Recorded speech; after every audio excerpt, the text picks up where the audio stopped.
Berjumpa lagi pada Belajar Engineer. Apakah sehat kawan-kawan semua? Masih dalam suasana melawan pandemi corona. Marilah kita bersama-sama baik engineer, tenaga medis dan seluruh masyarakat untuk bersatu padu untuk melawan coronavirus yang telah melanda seluruh dunia ini. Oke, pada kesempatan kali ini kita akan kembali lagi dengan tema yang berbeda. Pada kesempatan kali ini khusus untuk teman-teman mahasiswa yang mungkin mencari-cari apa sih judul skripsi untuk tingkat akhir mereka ya. Nah, di sini akan kita sharing beberapa ide yang bisa diambil untuk teman-teman. Nanti ini akan terbagi menjadi beberapa part dan juga nanti mungkin bisa juga dengan spesifikasi yang sama, tetapi nanti akan ada pengembangan di selanjutnya. Oke, untuk pembagiannya yaitu kita akan bagi menjadi 3 macam level, yaitu level tegangan rendah, tegangan menengah, dan tegangan tinggi. Satu persatu nanti kita akan sampaikan ide-ide apa aja sih yang lagi hot atau lagi booming atau yang bisa diambil oleh teman-teman mahasiswa. Untuk kesempatan kali ini yaitu untuk level tegangan rendah ya. Nah, ini ada beberapa ide yang bisa kita sampaikan ke teman-teman untuk untuk bisa jadi bahan pertimbangan untuk mengambil judul skripsinya, terutama untuk jaringan tegangan rendah itu 220 per 380 volt ya. Yang pertama itu adalah optimalisasi penerangan gedung. Nah, sebenarnya ini sudah biasa sekali karena di dalam gedung itu pasti dihitung untuk luxnya atau lumennya dan sebagainya. Tetapi kenapa saya sampaikan di optimalisasi itu menjadi ide yang cukup menarik, karena di dalamnya itu bisa kita tambahkan atau walaupun kita orang listrik, kita bisa melakukan perpaduan dengan orang teknik sipil. Nah, itu yang sangat jarang terjadi di tempat kita karena terpisah-pisah antara orang teknik listrik dan juga teknik sipil. Nah, optimalisasinya tersebut salah satunya bisa juga dengan kombinasi yang tadi saya sebutkan, atau yang kedua yaitu kita dapat menggunakan prototipe atau semacam perwarupa untuk melakukan otomasi untuk di penerangan gedung yang ada. Nah, ini juga sebenarnya sudah banyak, tetapi kenapa masih bisa dikembangkan terus? Karena di dalamnya itu sangat besar kemungkinan akan ada terus perubahan.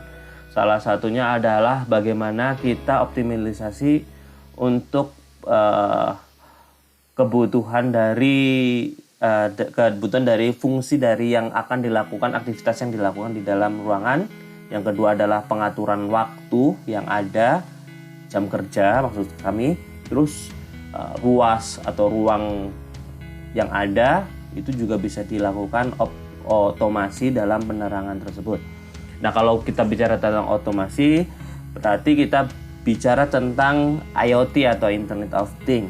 Nah, IoT tersebut kita juga bisa masukkan dalam optimalisasi penerangan gedung tersebut. Jadi, dalam satu gedung kita dapat mempunyai database yang besar, daerah mana yang sudah ruang mana yang sudah tidak optimal, atau bahkan peralatan listrik penerangan mana yang sudah tidak optimal secara literasi ataupun secara sesungguhnya. Maksudnya di sini adalah setiap peralatan dia mempunyai usia waktu jam kerja yang akan mempengaruhi dari tingkat pencahayaan yang dihasilkan. Nah, dengan IoT tersebut bisa dijadikan menjadi asesmen atau pertimbangan apabila peralatan penerangan itu sebenarnya sudah layak untuk diganti. Nah, sebagai reminder gitu, sebagai reminder.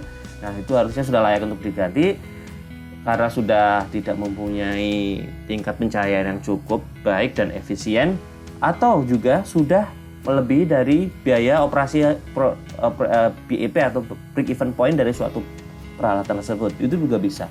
Jadi lebih IoT dikembangkan tidak hanya untuk monitoring, tetapi sudah menjadi assessment dari peralatan, terutama pada poin pertama adalah penerangan gedung. Itu bisa diterapkan seperti itu. Oke, lanjut ke selanjutnya adalah kedua, efisiensi pemakaian tenaga listrik. Nah, kalau tadi khusus untuk penerangan, kalau ini adalah efisiensi pemakaian tenaga listrik. Nah, efisiensi di sini sangat umum ya. Nah, bisa dilakukan itu kita melakukan kalau dalam skala rumahan bisa atau gedung juga bisa. Nah, sekarang yang lagi dikembangkan adalah di salah satu ucapan dari salah satu kementerian BUMN dan salah satu perusahaan listrik di Indonesia mengatakan bahwa untuk Indonesia di ibu kota baru akan menggunakan teknologi yang paling canggih di dunia, yaitu menggunakan kWh meter untuk dia bisa ekspor dan impor. Nah, efisiensi pemakaian tenaga listrik di sini bisa juga dimasukkan di situ adalah bagaimana kita mendesain sebuah rumah yang itu dapat mencapai titik efisiensinya dalam penggunaan tenaga listrik dengan menggunakan segala sesuatu yang berhubungan dengan IoT atau Internet of Things seperti yang tadi jelaskan pertama. Jadi kalau tadi cukup yang pertama cuma penerangan, yang kedua kita juga harus bisa melakukan pada peralatan tenaga listrik yang lain seperti motor, air conditioner dan sebagainya. Nah, untuk mengetahui tersebut, maka kita juga bisa melakukan evaluasi awal. Evaluasi awal di situ adalah bisa mengetahui performance dari masing-masing peralatan, apakah dia sudah ada di rating atau tidak. Sebagai contoh, efisiensi di sini adalah yang sangat jarang dipikirkan dalam seorang adalah kita biasa melakukan pembersihan pada air conditioner ya karena kotor ya. Nah, kotor dia akan memberi beban, misalnya kotornya di outdoor. Nah, dia akan memberi beban pada fan karena terdapat debu dan sebagainya. Ketika terdapat beban di fan, maka arus yang disedot atau diserap atau digunakan akan lebih besar. Nah, itu sebenarnya bisa dievaluasi dengan metode tertentu, ya, dengan metode tertentu di mana dia mengetahui berapa yang harusnya nominal arus yang dikeluarkan dengan yang existing atau yang sedang berlaku sekarang. Nah, apabila sudah melebihi dari standar efisiensi, maka perlu ada tindak lanjut. Nah, tindak lanjutnya itu tergantung dari masing-masing peralatan. Nah, kalau misalnya peralatan tadi adalah air conditioner, maka perlu maintenance seperti pembersihan dan sebagainya. Nah, itu sebagai contohnya. Efisiensi di sini tidak hanya memilih ya, tidak hanya memilih. Kalau efisiensi pada awal biasanya hanya memilih ya, perencanaan. Oke, benar, perencanaan itu bagus. Perencanaan bagus. Nanti kita bahas tentang perencanaan, kita bahas tentang itu. Nah, kalau yang tadi saya sampaikan adalah kita memaintain atau kita bagaimana kita memaintain dari sebuah peralatan yang ada itu bekerja pada pattern atau pola yang efisien dengan cara IoT, dengan cara big data. Oke, selanjutnya, kembali tadi yang perencanaan. Ketika kita berbicara tentang perencanaan, saya pernah membaca dalam suatu literasi di mana biaya maintenance itu atau operasional dari suatu peralatan yaitu adalah sekitar 70-80% tingkat efisiensinya ditentukan pada saat perencanaan. Nah, hal ini dapat membuktikan bahwa perencanaan yang baik dalam memilih peralatan listrik dan skema listrik yang ditentukan akan memudahkan kita dalam mencapai kata efisien. Nah, ini yang sebenarnya bisa digunakan adalah salah satunya adalah kita bisa menggunakan artificial intelligence. Nah, kita biasanya menggunakan artificial intelligence itu pada yang secara umum. Tetapi bisa kita juga menggunakan artificial intelligence dalam membuat sebuah load flow atau alur daya dari sebuah instalasi tenaga listrik yang dimana walaupun sekarang sudah ada software untuk simulasi sistem tenaga, tetapi AI ini di sini dapat digunakan juga sebagai pembanding dan juga bisa jadi lebih baik dan akan berkembang terus sesuai dengan logika yang kita tanamkan atau metode yang kita gunakan dalam AI tersebut. Nah, penerapan efisien tersebut yaitu AI tersebut dapat menentukan bagaimana spesifikasi peralatan yang dibutuhkan dalam suatu gedung. Sebagai contoh, dalam gedung ruangan 5x5, itu seperti kamar gitu ya, itu dibutuhkan AC berapa PK sih dengan tingkat untuk mencapai suhu sekian. Nah, AI disebut bisa langsung mengkalkulasi mana sih peralatan yang cocok. Ditambah lagi misal dalam ruangan tersebut digunakan secara aktif oleh 2 orang atau 3 orang. Nah, nanti itu bisa di simulasi, dihitung secara AI untuk peralatan listrik yang cocok dengan kondisi yang terjadi di lapangan. Itu untuk efisiensi pemakaian tenaga listrik. AI, IoT bisa digunakan dalam efisiensi pemakaian tenaga listrik menjadi sebuah perencanaan, maintenance, atau assessment dari sebuah peralatan. Selanjutnya adalah evaluasi penerapan instalasi tegangan rendah pada PLN. Nah, ini khususnya untuk yang PLN. Jadi kita mengetahui jaringan tegangan rendah atau JTR atau sudah masuk ke SR atau saluran rumah yang dimiliki PLN itu di Indonesia atau apapun company yang ada di dunia, itu rata-rata mereka tidak mempunyai sangat kurang dalam pengawasan penerapan di lapangan mengenai pola yang digunakan. Oke, sudah ada peraturan standarisasi untuk tarikan dalam JTR, tarikan SR dan sebagainya, sudah ada standarisasi yang mencegah terjadinya rugi daya dan sebagainya.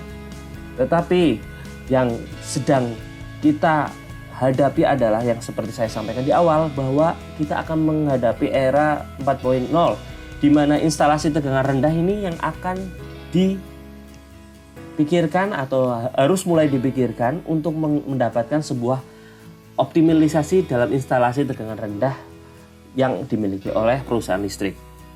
Nah, ketika perusahaan listrik tersebut itu sudah pernah menyampaikan bahwa akan menerapkan teknologi yang paling bagus di dunia, yaitu menggunakan KWH meter atau energi meter yang dapat ekspor impor dan dapat di remote dan sebagainya, sampai ke tingkat pelanggan tegangan rendah secara umum ya. Kalau sekarang kan tingkat pelanggannya tuh mungkin bisnis yang dapat di remote dan sebagainya. Nah, ini rencananya adalah semua tingkat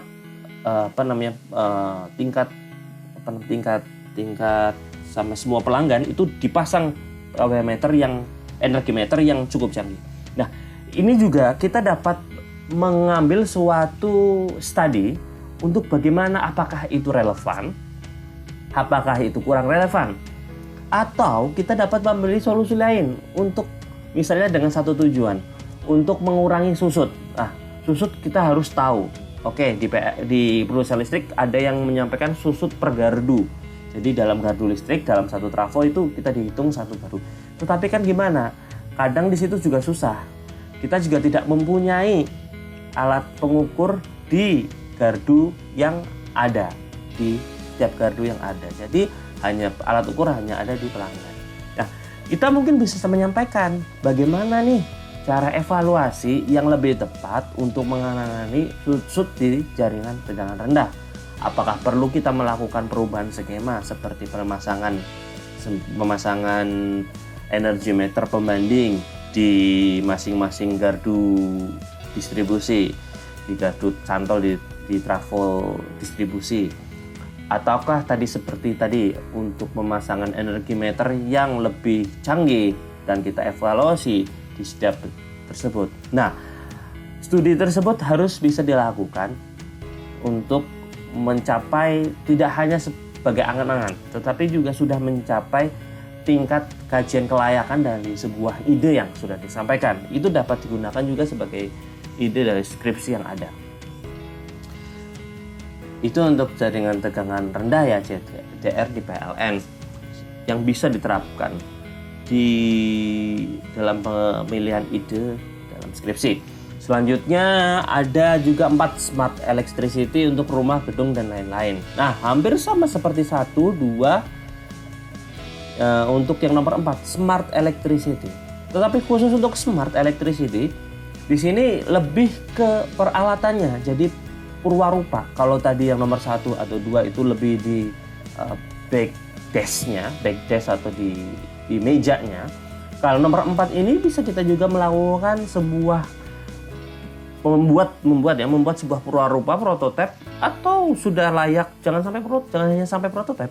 Kalau bisa sudah sampai ke tingkat desain industrialnya yang dapat digunakan untuk smart electricity. Karena ini akan sangat digunakan. Hampir 100% akan digunakan di 10 hingga 20 tahun mendatang. Sedangkan di Indonesia sendiri itu sudah sangat tertinggal. Sebagai contoh saja, industri dalam bidang ketenaga listrikan saja sudah sangat tertinggal. Sebagai contoh, kita sudah tidak mempunyai, kita sudah ada untuk pabrik relay proteksi, tetapi tidak mempunyai nama yang cukup tenar dibandingkan tempat lain. Nah, dan tidak ada kebijakan yang kuat dari pemerintah untuk menggunakan produk dalam negeri. Nah, mungkin juga karena faktor yang tadi yang kurang tenar juga, jadi kita dari pemerintah juga kurang confidence atau kurang percaya diri untuk menggunakan. Nah, untuk saat ini prototipe atau penggunaan metode yang digunakan untuk smart electricity di perumahan itu juga belum ada. Sebentar lagi Xiaomi, Microsoft, Google akan menyerang Indonesia dengan berbagai macam smart electricity-nya. Sebagai contoh aja, sekarang sudah di masing-masing peralatan Xiaomi sudah mengeluarkan, sebagai contoh adalah stop kontak yang bisa diatur waktu, itu yang paling dasar yang dapat diatur waktu. Terus handle dari pintu, handle kunci pintu itu dapat secara fingerprint dan sebagainya. Nah, Indonesia harus bisa, karena itu sebenarnya metode teknologi yang tidak terlalu tinggi, tetapi mereka hanya menyediakan fasilitas-fasilitas yang sebenarnya juga saya yakin Indonesia bisa membuatnya. Nah, mungkin bisa juga untuk smart electricity ini berupa prototipe atau sebagainya. Nah, ini kalau khusus untuk yang D3 ya mungkin ya. D3. Jadi D3 itu banyak sekali ya, prototipe yang bisa digunakan, mulai dari saya bilang handle menggunakan fingerprint, atau nanti lampu yang sudah ada disertai dengan kamera. Sekarang sudah ada untuk lampu kamera, tetapi kenapa tidak kita bisa membuat sendiri? Masalah harga, masalah harga itu masih bisa di cover dengan adanya niatan yang dari dalam negeri. Itu selanjutnya juga ada nomor 5 ya, maintenance faktor peralatan listrik. Nah, ini dia maintenance faktor seperti yang nomor maintenance faktor seperti nomor 2 yang saya bilang sebelumnya. Ini sangat jarang sekali ada maintenance faktor, atau kapan kita harus mengetahui ya. Kalau yang tadi nomor 2 kita tahu peralatan itu harus diganti kapan. Nah, kalau maintenance faktor ini adalah kita bisa memprediksi kapan sebuah peralatan tersebut harus dilakukan perbaikan kah, penggantian dan sebagainya. Dari mana itu dapat tercapai? Dari data statistika peralatan yang ada. Sebagai contoh, dari pabrikan lampu itu sudah ada jam kerjanya. Nah, tetapi setelah kita lakukan penelitian, ternyata jam kerja tersebut tidak mencapai sampai yang di dalam pabrikan.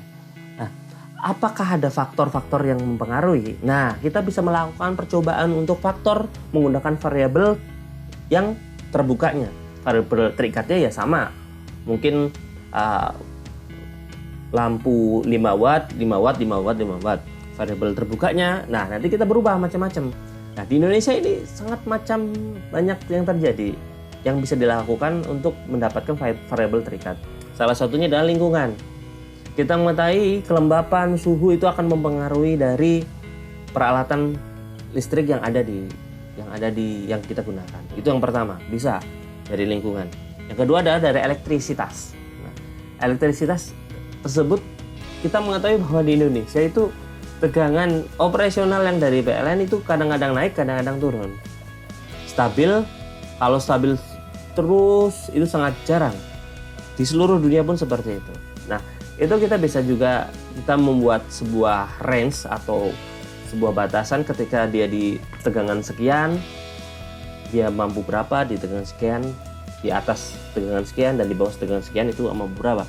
Itu akan mempengaruhi dari waktu hidup atau maintenance factor dari sebuah peralatan. Selanjutnya juga ada tingkat operasional atau nyala hidup. Nah, lampu kan ada nyala hidup. Nah, apakah itu akan mempunyai dampak tertentu pada peralatan? Nah, itu juga bisa dilakukan. Itu yang bisa dilakukan ini lebih ke penelitian dari maintenance factor. Dan juga data-data tersebut dapat kita rangkum untuk menghasilkan sebuah formula tertentu, metode tertentu untuk memprediksi kapan sebuah peralatan ini dapat dipelihara, sehingga kita sudah punya yang namanya condition base dari peralatan tersebut dengan metode yang tadi seperti health index ya dalam sebuah peralatan. Ini semua adalah nanti dimasukkan lagi ke IoT. Jadi wadahnya IoT, metodologinya kita susun satu persatu apa di dalamnya. Oke, yang terakhir nomor 6 menurut saya itu faktor keamanan terhadap instalasi kita. Faktor keamanan di sini adalah terkadang kita sedikit banyak melupakan tentang safety dari manusia di Indonesia terutama. Karena jarang menggunakan grounding ditetapkan dan LCB juga sangat jarang digunakan. Maka dari itu di sini faktor keamanan yang harus bisa kita evaluasi ya. Kalau cuma hanya sebatas skripsi, kita bisa melakukan evaluasi dari faktor keamanan tenaga listrik dalam suatu gedung A, B, C. Kita ganti variabel terbukanya gedungnya aja sudah selesai sudah. Nah, tetapi lebih dari itu kita dapat juga membuat sebuah model atau pola atau desain dari instalasi tenaga listrik yang lebih aman. Apakah dia dari manusia, hewan, atau dari lingkungan. Maksud saya adalah dari lingkungan sebagai ini. Ketika di instalasi sebuah gedung terdapat banyak peralatan listrik yang rawan karena di daerah tersebut terdapat tingkat sambaran petir yang cukup tinggi, sedangkan gedung tersebut cukup tinggi sehingga rawan menjadi target dari sambaran listrik yang terjadi. Nah, apakah perlu dipasangkan seperti lighting arrestor atau metode grounding yang tepat untuk gedung tersebut? Dan banyak sekali yang dapat kita ulik di situ. Mulai dari metode grounding, apa perlu desain menambah LA dan sebagainya. Yang tepat yang mana untuk dari daerah tersebut. Jadi data yang dikumpulkan adalah variabelnya, salah satunya adalah daerah tersebut adalah rawan listrik, itu dapat diperoleh dari BMKG datanya. Itu berbayar untuk harganya, tapi secara umum bisa kita mengetahui daerah tersebut rawan atau tidak. Yang selanjutnya juga ada metode pentanahan atau grounding atau peralatan lain yang digunakan untuk faktor keamanan dalam instalasi listrik yang berbahaya bagi manusia, hewan, lingkungan, atau yang lainnya. Oke, yang terakhir ada yang cukup menarik, yaitu saya tempatkan di terakhir karena ini menurut saya cukup menarik karena di situ adalah desain dan skema listrik dari rumah. Sebentar lagi di Indonesia dan sudah diterapkan di beberapa daerah di Indonesia bahwa masyarakat bisa menjual energi listrik terbarukan, tetapi sekarang dibatasi dengan adanya peraturan lagi dari pemerintah yang mengetatkan atau lebih ketat siapa saja yang boleh menjual dan desain dari peralatannya si masyarakat tersebut seperti apa dan sebagainya. Nah, di sini saya terapkan terakhir bahwa di situ ada celah bahwa kita bisa melihat atau membuat desain yang sesuai standar peraturan yang telah ditetapkan pemerintah. Itu yang pertama. Kita dapat membuat desain tersebut yang sesuai dari pemerintah. Yang kedua, kita dapat memberikan pilihan atau wawasan bahwa di suatu daerah ini cocoknya untuk apa ini. Misalnya di suatu daerah cocoknya menggunakan sensurnya. Di kota A sensor ya, di kota B sensor ya. Nah, itu kita bisa membuat sebuah aplikasi kah apa.